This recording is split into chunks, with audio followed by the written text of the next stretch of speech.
Hello, everybody. Welcome back to the Different Spectrums podcast. Before we get into it, please check out our collaboration with the podcast Earth 894. Yes. Yes. Uh, should be coming out probably this week if it hasn't already. But if not, please check out probably next week or so. We talk about grief in Marvel's MCU Phase 4. The whole phase. Yes, all the phases. We had a 2-hour-long conversation with our fellow podcasters. Fellow nerds.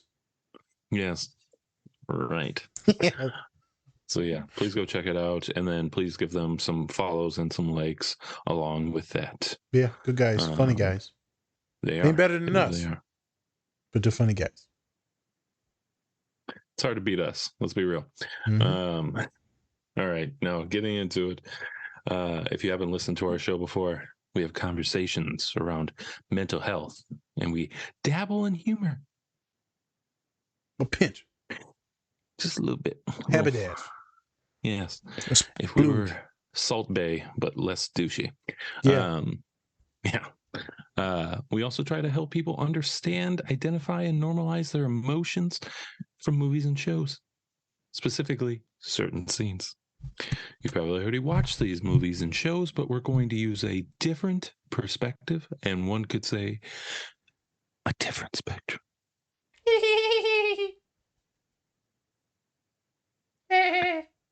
Somehow you made SpongeBob creepier. I don't know. You made a talking sponge be creepy. All right. Nice. All right. And of course, with that, we are joined today with our licensed clinical therapist, our co-host, our mentor for a lot of people. The one and only true God. Let's never go that far. I'm It's sorry. Nazir, everybody. I just got done watching Black Adam. He calls his God himself a God like 5 times. Jesus. Okay. All right. I'm still turned like, on. Just give me I'm just still cooling off. I'm still running hot right now. Jesus Christ. All right. And of course, I am your co-host for the show, Spencer. Spencer son. Yes. Spencer son. Not getting into that. All right. Yes. Today we are checking out the classic Mighty Ducks. The Mighty Pigeons. Minnesota. Yep. Let's be honest, folks. He calls a crane a pigeon. I don't know why, but he does it. All flying species and feathered species of pigeons. Right. Yep. All the same. Yep. Even airplane, pigeon. Everybody on the spectrum watching the show is saying no, they are not, and exiting out of our video. So thank you for that. Yep, your pigeons. Appreciate it. That's gonna be our crew now. They're the pigeons. Yep. Oh, they're our flock of pigeons. Yeah. Look at that. Anybody who follow us, you are a flock of pigeons. And our superpower is we'll poop all over you. You are a flying rat. All right. Yep. And we're all led by us and the bird lady from Home Alone 2. All right, moving on. Moving on. Jesus Christ. So we're taking a look at two scenes, but they're kind of similar, right? Mm-hmm. So we have the first scene. It's when Coach Bombay is in his Pee Wee League, and he has to take the final shot to win the championship, to win it all. And at that time, he is on the Hawks, which is like the rich kids of the block. You know, they buy their players, pretty much have everything. And in this scene, he goes to shoot and he misses. And instead of having some type of embrace, being like, "Hey, you did your best," his coach just looks down and is shamed. He's so shameful of him. Yep. Yes, you failed. You could have been the next Vader. And then in the second scene, we see that our new coach Bombay is teaching Charlie Conway just to relax and reassuring him more than anything in this scene. So he's trying to rewrite the past and make sure that his player is not feeling the pressure, and that win or lose, he's still proud of him.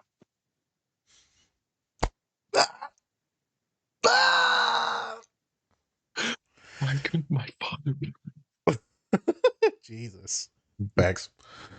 All right. So with that, Nazir, anything before we get into the clips? No, let's check it out. Everyone knows the deal. Follow us on all our socials at Different Spectrums Podcasts. Wherever you can find any podcast, that's where you're going to find us. And social media, Facebook, Twitter, Instagram, all of it, TikTok, at Different Spectrums Podcast. I had a client say, I don't know what your name is on there, but I can see your logo. And I was like, that's a good thing. See? I knew The logo we made works. it. The that we smiley had to do face that. tricks people. We also sell weed. Okay, let's get into the commercial. Let's get into the commercial. My dad will like that one. He's gonna be like, "Hey, you holding out?" So let's get into the commercial. How much you got? Yeah, enough, a lot. It's a song. I know. All right, let's do it. Whoop whoop. Whoop whoop.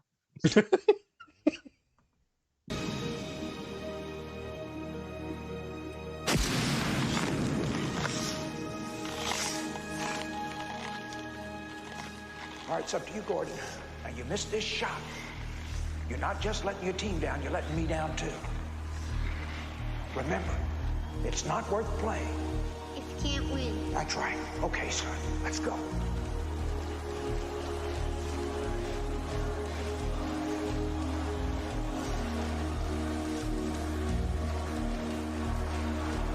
Let's go, son! Hurry! Hurry!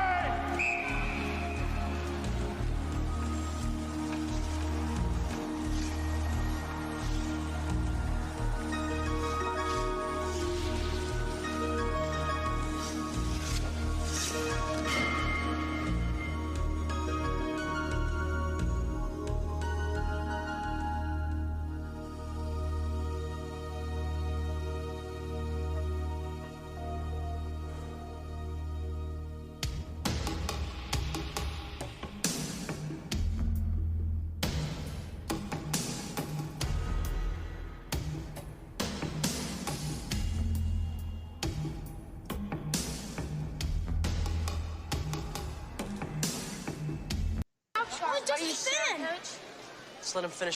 All right, Duck. Oh, there's that! Okay, he's got a penalty shot for the Duck. Coach, penalty shot. Anyone on the ice can take it. All right, Duck. Who's gonna take it? I think he should take it. Yeah, you. What about Charlie? What about Charlie? Oh, just spin. Let's let him finish what he started. Coach, we have a chance to win. Damn straight we do. Come here. You been practicing that triple deke? Yeah. Then you're all set. You may make it, you may not. But that doesn't matter, Charlie. What matters is that we're here. And look around. Whoever thought we'd make it this far? 1, 2, 3, triple deke. Take your best shot. Believe in you, Charlie. Win or lose. Thanks, Coach. Go get him.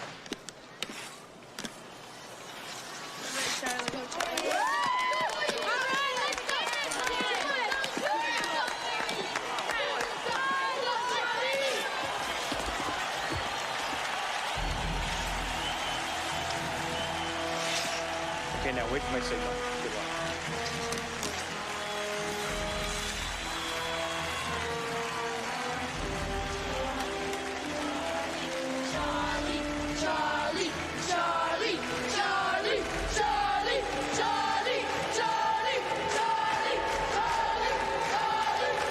Okay, now don't leave your crease 3 touches apart. Good luck.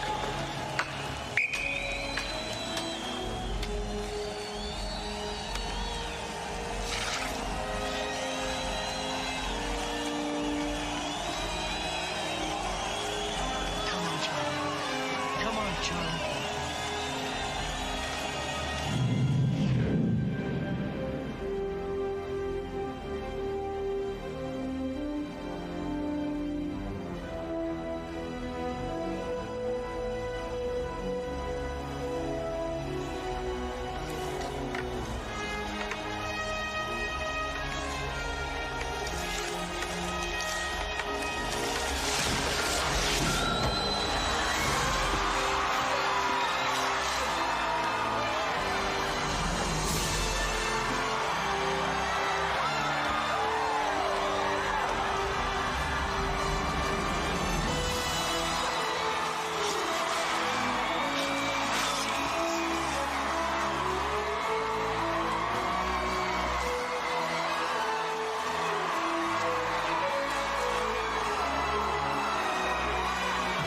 right, and we're back. So, just watched the 2 clips. Na said it was very contrasting. Yes, it is. See, you had one coach who was being like, "You're gonna let everyone down if you miss a shot. Yeah. Everyone, your family, friends, me, Yeah. everybody. You might as well die. Yeah, don't even. You know what? Just if you miss a shot, just you're an orphan. You're done." Jesus. We're just going to put you right in the dumpster. Yep. And then of course, then you have Bombay, who after that became a lawyer. Then he was very arrogant for the most part. Some would probably say because he's trying to cover up some of the hurt that he was going through, and making sure that his accomplishments for his career made up for that one shot that he probably relives all the time in his mind. Yes. And then of course you have our second scene where it's Charlie who actually gets ready to take the shot, and oh my gosh, Bombay finally tells him like, "Hey, win or lose, proud of you, no matter what." Which you could say, hey, that really relieves the stress of everything. It's just like, hey, no matter what, we're going to be able to win, or we're going to be able to, like, come out of this in a positive light, right? So I think that looking at these scenes, some people would probably say that the first coach was probably more of their style, where they wanted somebody who was really hard on them to push on them to go a little bit further. Now, it's probably not going to be as far as him saying like, you're letting everyone down if you don't do this, right? Which there probably are coaches like that. Oh, 100%. Exactly. And for a lot of people, that's not going to be the style that they want to be at. But then you also have Bombay, who's going to have who's going to be a little bit strict, but at the same time let their personalities come out, which leads them to winning, is getting them to have their own personalities and be less conformative, right? Like a system. Yeah, a lot more constricting. And then a lot of the times once you constrict people, that's when they just stay in that box and they can't do anything. When they choke. Yeah. So I think it's a great scene, especially for like our young athletes, because they've all had this pressure, of being the ones, right? And even if you're not the one that takes a shot, you never know when you're going to be called on to actually make that shot.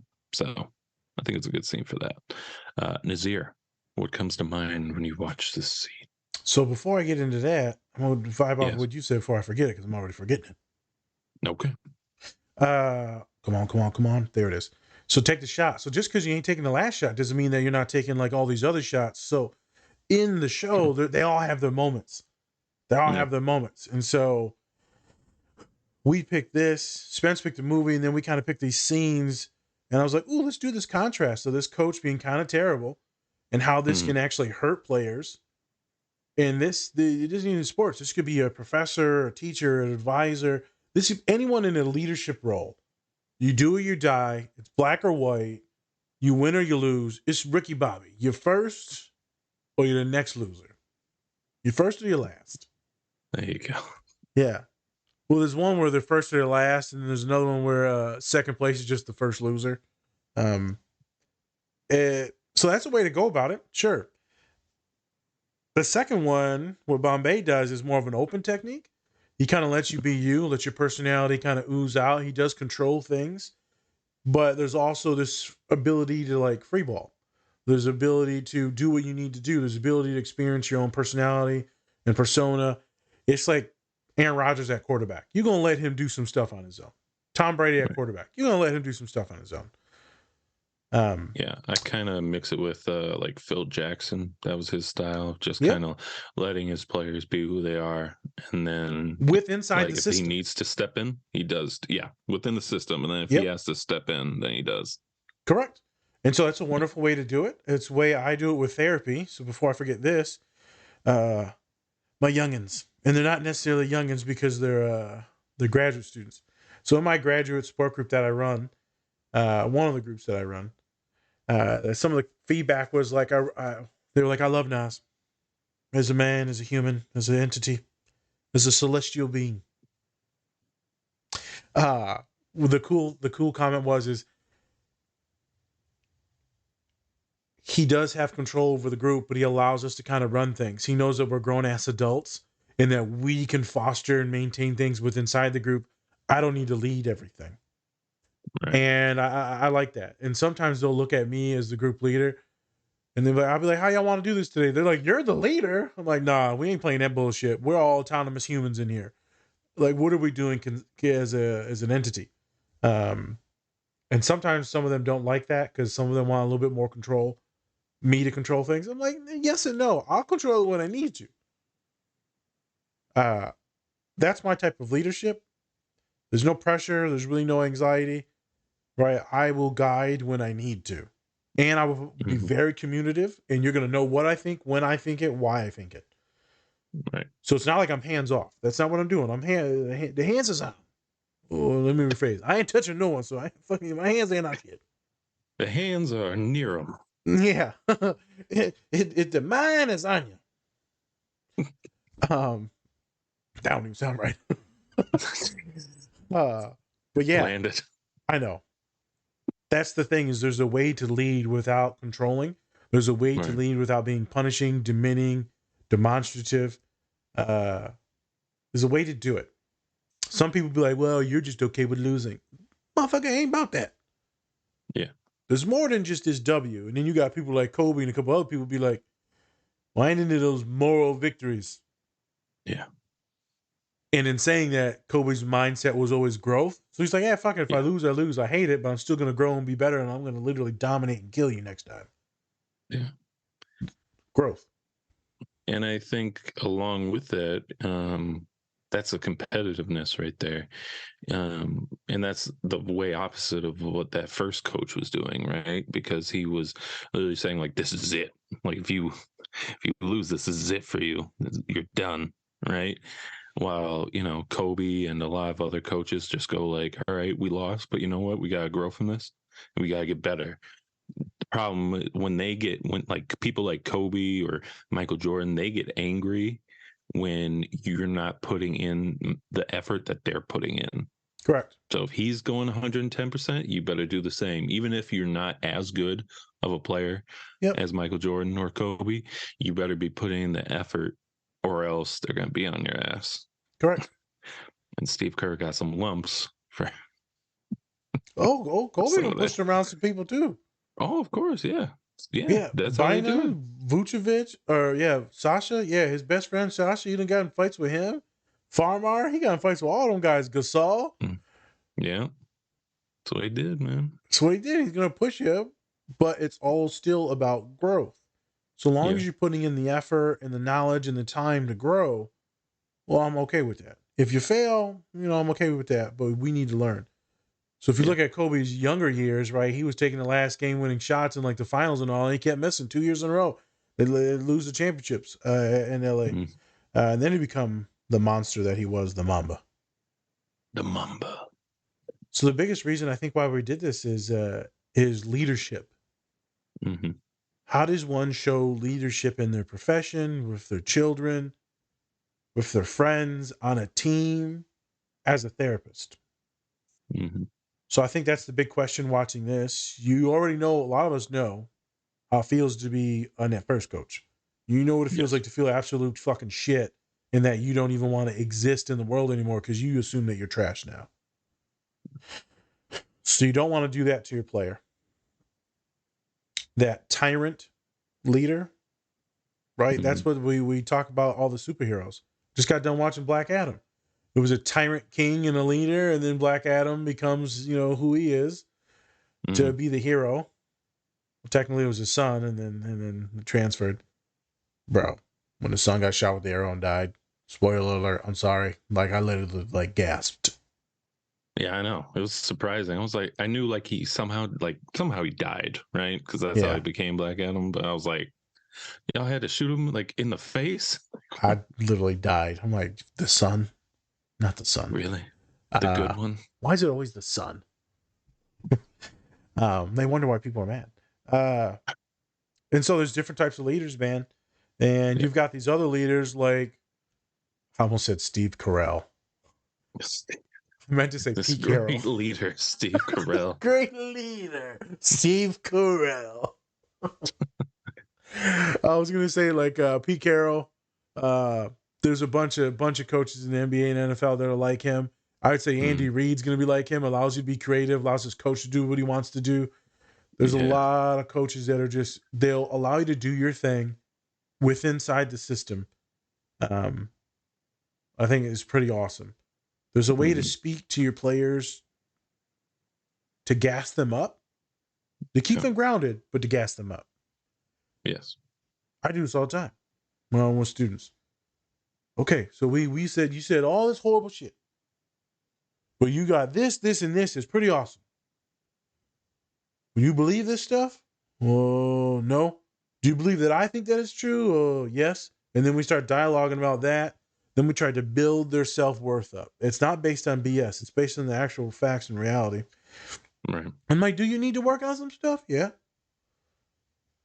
I had a client tell me the other day they got mad at me.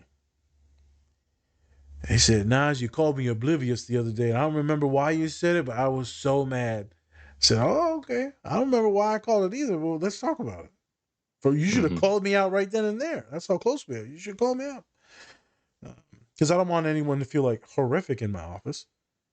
And we ended up talking. I said, so why were you so mad? And then a bunch of stuff came out.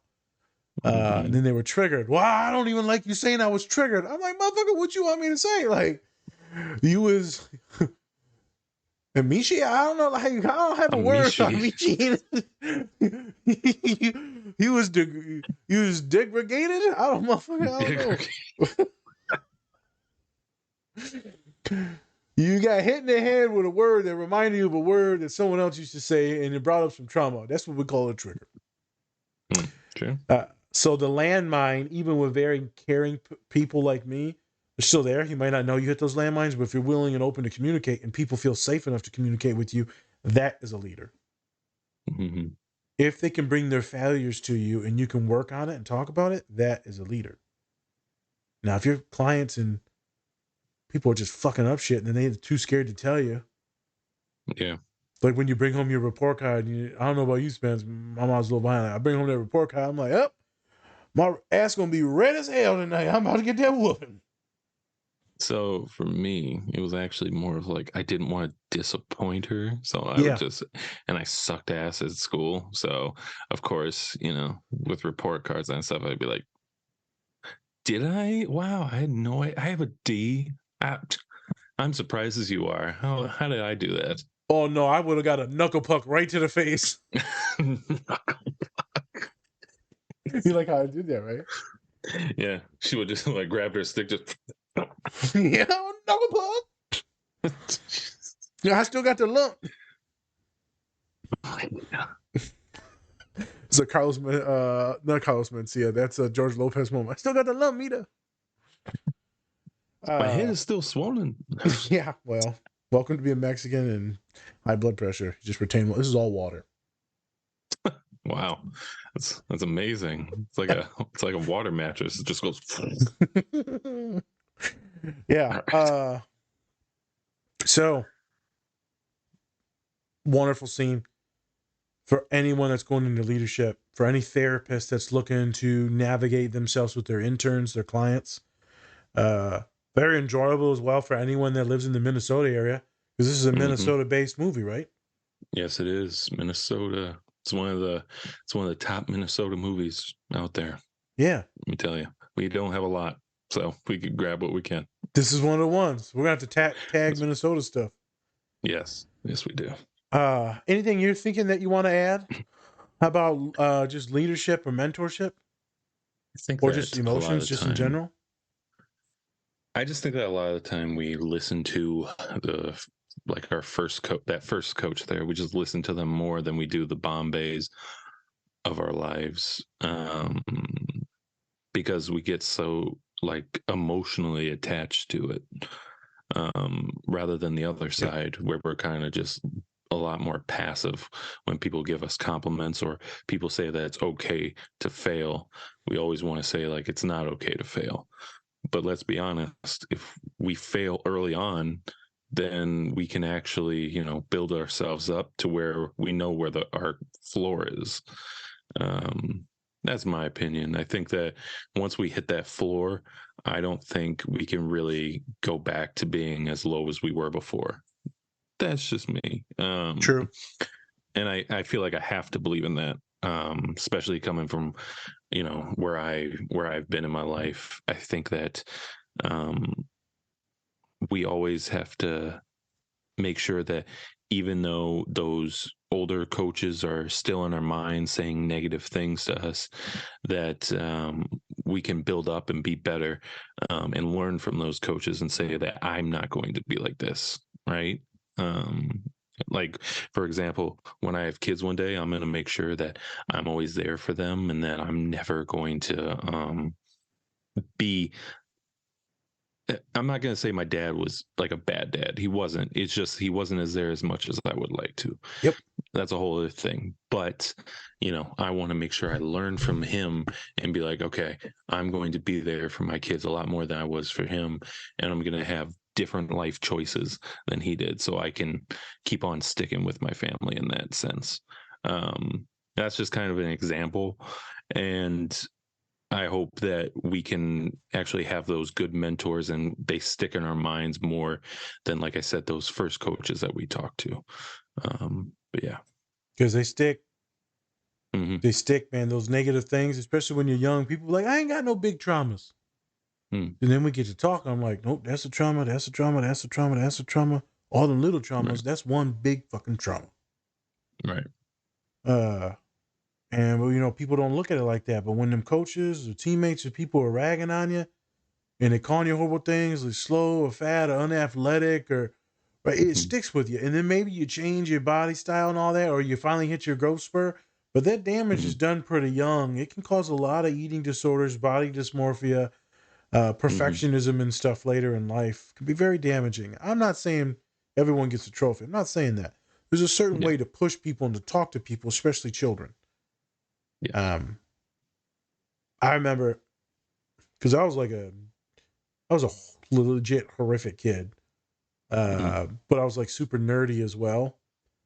And then Pops got out of prison, and then he's like, "Damn, you a big boy, so we gonna make sure you gonna play with the big boys now." I'm like, "What does that mean? You gonna start working out?" We started football, and I was just getting demolished by all these other kids, because I've never played football before. It's not that it was weak. I was just a chubby little kid there. Everyone's chubby little kids. Man, I got picked on so bad. It was also because it was an all-white school that I went to when I transferred with him. First started playing football in middle school. 8th grade, getting murdered in 8th grade. Going into 9th grade year, I was starting to get some swag. Starting to figure things out. Still wasn't that good because I'm still only been playing it for a year and a half now. Going into 10th grade, now I'm lifting. Now I'm like one of the strongest dudes in the high school at this certain school. Then I had to transfer. But that coach that I was at in Flint was such an ass. So mean, so yelling. Kind of looked like Chris Farley too, so it was hard to take him serious. He was such a dick. And derogatory, just be screaming. And then I go to this school in Lansing called Lansing Sexton. Major Johnson come out of the school down the street called Lansing Everett. So it's right by the Capitol in Lansing. So we was going there. Awesome coach. Some of these coaches would gas you up so much. They all played collegiate football.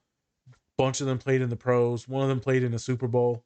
And so we was in middle school, man, and now I'm like strong and I'm learning and I'm getting gassed up. I'm getting coached and they're mentoring me afterwards. I thought I was God. The following year, I go to varsity. I'm getting coached and mentored. Very stern coach. Very, doesn't want to mess around. I'm still an idiot messing around, so I got in trouble a lot. Then, of course, I transferred again because money issues. I'm not a narcissist. Those coaches were all idiots, and so I ended up teaching a lot of the offensive linemen how to do things. It was kind of funny. Right. So I was learning and learning and learning. And then I took all that wisdom and then taught other people the technique, the form. I know what it feels like to have someone be super derogatory, and it sucks.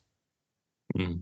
And then when I went to college to play ball, the coaches were all awesome. I was just getting murdered by everyone else because I thought at 6'2", 310 pounds, I was going to be a big boy. And then you start seeing everyone like 6'7", Huh. and you're just practicing and they hit you in the chest and you're like, wait a minute.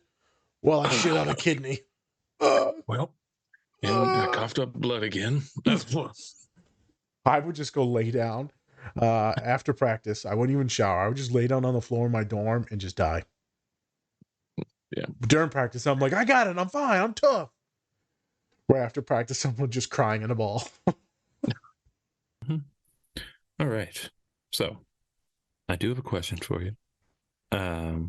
Hit me with it. So you one talked time. about one time. Maybe twice. One time for the one time. Okay, never mind. Ooh, third time. Jesus Christ. I'm just having fun here. So I want to ask, so you talked about your past and how you kind of weren't ready for like different leadership in your life. You were talking about how you had a stern coach, but you were just kind of messing around at that time and you got in trouble a lot for it. So in your days of like teaching other kids how to, be an offensive lineman and things like that, what would you say back then was your style of teaching somebody something? And then my second question would be, how is it different from how you teach people now? See, in athletics back then, it was a little different because it's the same mental process for me where you're systemizing things. Mm-hmm. So you're teaching people the skills step by step and technique step by step. Because if your technique's good, then you necessarily don't have to have the biggest muscles or to be fastest. Right. You can use your intelligence to get to certain spots first, and then you win, you can control things. So it's the same process, but it's a different kind of like pattern. That's more verbalizing, talking to them, and then having them, put it in action. Where I'm leading now is there's some of that verbalizing and then having them put it in action, but it's mostly me asking questions. Right. So they'll be like, Nas, well, I got this person that did this, this, and this. And they're like super depressed, or maybe they're neurodivergent and autistic. And I'm like, so how do you know that they're autistic? Like, what'd you look for? Well, I seen like these 2 or 3 things. I'm like, okay. Did you ask these questions? Did you ask about family? Did you, and when you asked about family, how did you do it? Because somewhere the lineage is somewhere in there. Right. So there's certain ways to go about things, the way I do it systematically in my brain. But I like to ask the questions and kind of guide. And then, okay, so that's what you didn't do. So let's maybe think about doing this. And then they're like, oh, okay. So I ask this question, then it leads to these other 4 questions. Yes. If I use a little bit of humor in the very intro when we're talking about confidentiality. So I'm like, all right. So, my name's Nazir. I'm a counselor, social worker. I've been working for this long. This is my specialities. And then confidentiality is, I can't say anything that you do. You can tell whoever you want. I can't say anything. Never come from me or anyone in my office. Unless you're going to hurt yourself and you're like, Nas, I'm going to hurt myself 9 o'clock tonight. I'm going to do it. I got the weapons. Well, I'm going to step in and then help you out. Or you're like, Nas, I'm getting ready to kill my roommate. Kill my roommate tonight, 9 o'clock, I'm going to do it. I'm sick of her shit. I'm not going to let you do that. And that's when they usually giggles when I'm like, I'm sick of my fucking roommate and I hate them. I'm not going to let you do that. And they'll do a little laugh because I'll usually say sick of their shit or I'll swear. There's a certain way to see students like normalize therapy. Most of the therapists that are younger that I'm training, they're super nervous, super strict. I like to kind of let those training wheels off of them and be like, hey, man, you can be your own person. Right. So everyone knows Serena on the podcast. If you haven't, you can go back to some of the episodes that she's on. She's a counselor therapist at the University of Minnesota. She was training under me for a year. she would always come in with so much shit to talk about. You know her, man. She can talk. Mm-hmm. And I would just ask some questions and point and guide. And I'd make sure that she used her personality and that bubbliness, but then she Right. used that inquisitive mind of hers. She also likes the gossip. So, she likes the tea. She gets very into the stories, just like I do. I get into the stories because I want to like solve everything, and I get like the hamster in my head gets to running. Right. Or like where my dad's hamster gets to run and he just gets cracked out and just like has a seizure. The thing's just running for hours and hours and hours. It won't stop. Yeah. So Just keeps on going. Serena's I feel like she also has fun. She likes the stories. Okay. Training and teaching counselors to me has to be built on trust. Because technically I wasn't the director, people felt really comfortable coming to me. It's like when people feel comfortable going to the assistant coach instead of the head coach. Right. You don't feel like you're going to get in trouble. You can get some real honest feedback. If you fuck up, you can bring it to me. So I kind of liked it that. Okay. The interns that I'm running with now, just small critiques, feedback, questions, honest, open, very direct and blunt. It's all based on communication. Right. Now they have to be comfortable with you to communicate because I'm so grounded and chill, and they know that I'm kind of an idiot. That they usually feel comfortable being idiots themselves. Right. They're like, look at Nas. Nas is a fuck up. That means I can be a fuck up too. Correct. I'm not gonna lie, that's the truest shit I've ever said. So now I have to ask. So you bring up a lot of the time that you ask a lot of questions. What's your thought process on making those questions, right? Is it more life experience? Is it just having the knowledge of certain things? Is it a combination? Like, what do you think about when you ask questions, or how do you get to that point? Story time. I remember being in graduate school and they said you can't do that. You can't say why. You can't, when someone says a story, just say why. Like, it's fucking stupid. Like, why would I use all these other words? Like, I'm just going to say why. I'm very blunt and direct with my questions and very precise, especially when they're sitting in the emotion. So, like, a student will be saying something. I'm like, okay, but why did you feel that? And then they have to sit there and think about it. Well, I hate Tiffany. Why? Because of this, this, and this. And that was hate? These are very direct questions, and that was hate. Well, maybe not. Or was it? I also like to do this. Because a lot of my neurodivergent humans, sometimes it's hard to verbalize what they're feeling inside. Because a thing called alexithymia. We've talked about that in the past. And so I'll give people a buffet of options. I'd be like, so is it this, this, or this? And then they get to choose from those 3 or 4 different things. And I said, if it's not any of those, then tell me it's not any of those, and then I'll throw some other things out to see if it feels congruent, correct with you. So were you angry with them? Were you resentful? Were you ashamed? Were you embarrassed? No, I don't think I was any of those. If I want to have fun with a client and I trust them, they trust me, I'd be like, all right, so you don't hate Tiffany, but would you murder Tiffany? How would you do it? Where would you store the body? Yeah. And they'd be like, I would never hurt a soul. I'm like, all right, just good. I'm just checking. I'm documenting this shit, mother. Not a murderer. Not a murderer that we know of. 2020. Dexter. Yeah. See?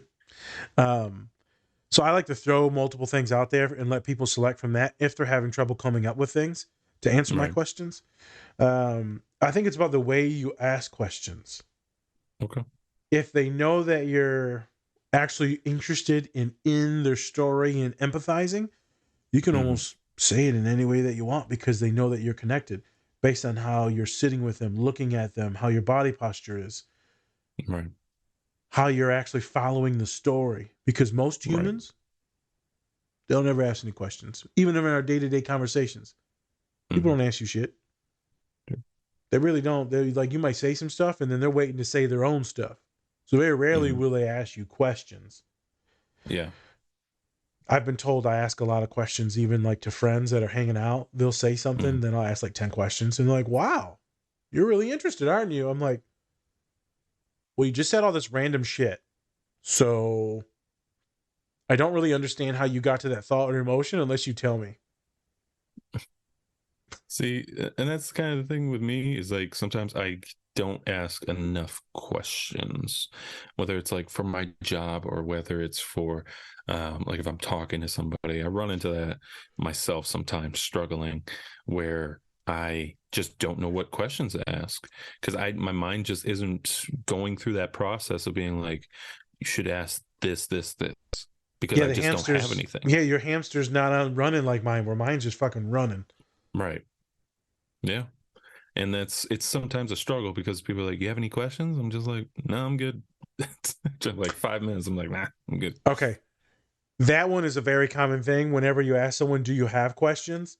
Right. No one ever has any fucking questions. Not even me. Yeah. And then I'm like, oh, fuck, I got like 5 questions. Right. Yeah.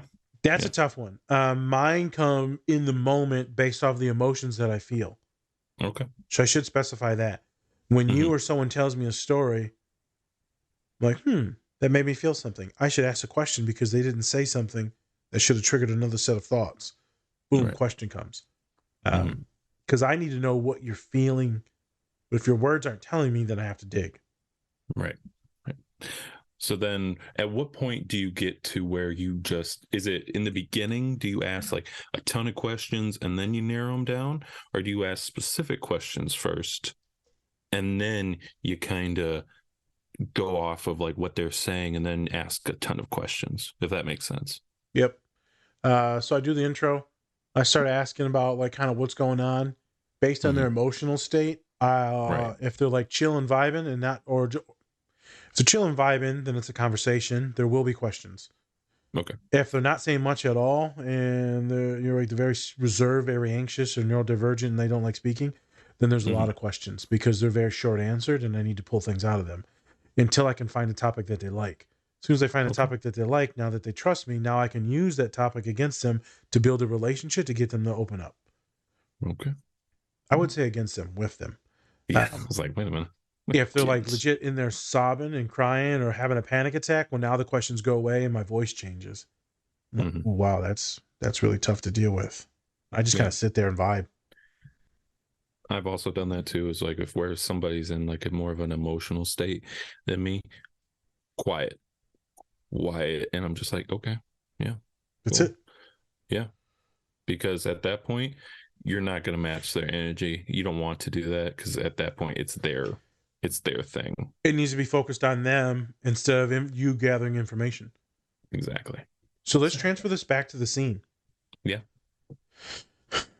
That coach, the first coach, made it all about him and his personality and his narcissism, his prestige.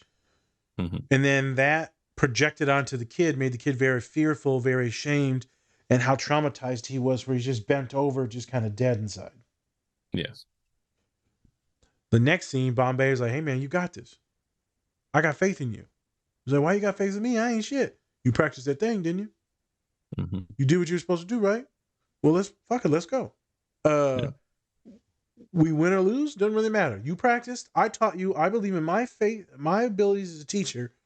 You practice it. Thus, I believe in you because that means I believe in me. Let's go do it. Yep. And so if we win or lose, we die or we live. It was 50-50 shot. So that is a way to be with your supervisee, your mentee, your children. Bombay was with that kid in that moment, emotionally connected and invested in his life and validated him that he has worth outside of this puck. Other coaches, you are win or loss. You make that fucking puck or nothing. And this is all about me. Don't you shame me now. 2 different worlds. The one world where I'm asking a crap ton of questions, it's me gaining knowledge to help them. That's a different world. The other world is where I'm just kind of sitting there with them. There's not go gadget. Yeah, go gadget, where I'm using all my little instruments to try to identify things and look at stuff, and I'm inquisitive. Then there's the other version of me where I'm like, well, damn, we just gonna sit and cry, I guess. Mm-hmm. Right. I only let that go for so long because I do have to do some type of therapeutic healing in the office. So I don't want them to just leave my office fucking devastated. Right. So eventually I'll try to teach them a couple techniques on how to regulate. So that happens a lot. I taught someone techniques the other day just to get them to chillax. So there's different types. I feel like now with my new office, FYI, probably in the first of the year, I'm going to do a video of my office. Ooh, can't wait. Probably it'll be the 4th because I won't be back in the office till like the 4th or the 5th. But I'm going to take a video of it now that I kind of redecorated everything. Mm-hmm. And I want people to see how nerdy it is because my office is not like a normal counselor's office. It is. I've seen one cabinet and I was like, this is not the same. No. Yeah, I changed that whole thing and I bought that Groot that's bigger than my head. Yeah, well, that's a feat within itself. Yes. Fucking, I wore a 2X helmet. Yeah, big ass head, folks. He wears an 8 hat size. 8. So is my dad. 7.5. Yeah, my dad wears an 8 and he's like 5'9". Jesus, like just a big 180 family. pounds. I'm 350 pounds. At least it's proportional. True. I'll give you that. Yeah, it's proportional. Wonderful scene. Mm-hmm. I'm glad that we talked about me being a leader. Some of it's innate. Some of it I've learned, had classes on. Some of it I watched from my father. I've had tons of good coaches, tons of mentors and supervisors that love the shit out of me and push me really hard. Some of it's also based out of trauma. I don't want to hurt anyone. I seen what happened when I got angry with a few kids, and I'm like, God damn, this is what we're going to do. Mm-hmm. You pissing me off. Yeah. And I seen them shake and quiver, and I was like, fuck, what did I just do? I was trying to teach them how to respect people and how to respect other women. Mm-hmm. And these were women as well. I'm like, you ain't being real respectful to this person up here talking now. Mm-hmm. Ain't too often you're going to hear from an international Muslim woman about her life and her journey here to the States. Mm-hmm. So we're going to sit here and talk to this person or listen to this person out of respect because they done been through some shit and they're sharing their story. And everyone wanted to leave because they had shit to do and people had things they wanted. No, we already paid to be here. We're going to watch this. So I might have been a little agitated. A little bit. I just don't like wasting money. I also don't like being disrespectful to anyone speaking, especially if they've been through trauma. Mm-hmm. So my voice might have got a little agitated, and I told people we're going to sit the fuck down. And the way you speak to different genders, there's a way you speak to both genders. And my boss told me this because I got in trouble when I was first talking. I was a little inappropriate at times. Some of the boys can be a little bit more volatile. Volatile. Yeah, you can be a little bit more masculine. And then speaking of women, there has to be an intellectual discourse with the women. The boys, you can be a fucking idiot and they'll trust you. The women, there needs to be like a little, needs to be delivered in a different way. Yeah, try to tell women of color sit their asses down. Not going to go well. Nope. Did not go well. No. So you learn, man. You learn by your mistakes. So that's how I became a better leader, is through many, many mistakes. Like we talked about kind of before this off the pod, kind of how like that Joker thing where he was doing all that stuff from that other movie and like role playing everything and rehearsing it over and over. That's all I do in my mind, over and over and over and over and over. I no longer have to do that because I've been doing this shit for so long now. I just fucking show up. People are like, don't you got a PowerPoint presentation? Fuck, I need that for. I done the same talk on imposter syndrome and anxiety 1,500 times. I've done this presentation 80 times just now. I don't even know how I did it. Yeah. Coach Bombay. Real quick. Bombay. Yes. The the Disney series for the Mighty Ducks season 1, I thought was good. Mm-hmm. I've only seen episode 1 of season 2. I didn't think it. I just I don't know. Bombay wasn't there anymore, and I just kind of lost. And then there was just like this other pretty white boy, and I was like, I don't know. That's fair. I honestly, I just don't want to ruin the the retro of Yes, of the Ducks, and I just don't want to do it. So even for like, let's be honest, even for Mighty Ducks 3, it was like, okay, we got it. We got the point here. Yep. So there are some good things in both 2 and 3, but I just felt like I don't really need to watch this show. I will at some point, but I don't don't need watch it. the second series, Okay. second season. I mean, first season though, with all the cameos and comebacks and all that. I'm not, bro. It's awesome. Okay. It like That's when they all come back for like these little scenes. It's pretty cool. And I think that's why probably season 2 just didn't do well, because it's like we're like, okay, we had so much in the first season, let's tone it down. Yeah, And that's way probably too where they much. went And it wrong. was all in Minnesota. Now the next season shot in L.A. I'm like, oh come on. Nobody wants that. No. All right, we have concluded our time here. We have finished Christmas. Yes. All right. Thanks for everybody for watching. Like I said before, go watch our podcast with Earth 894. Should be coming out pretty soon here. Please give them some love. We'd really appreciate it. Yep. Of course, remember to hit all those buttons below. You know what they are. Yes. I don't know. Puff, I puff, think you know. pass. Okay. All right, y'all. This has been the Different Spectrums podcast. See ya. I'm not a crook.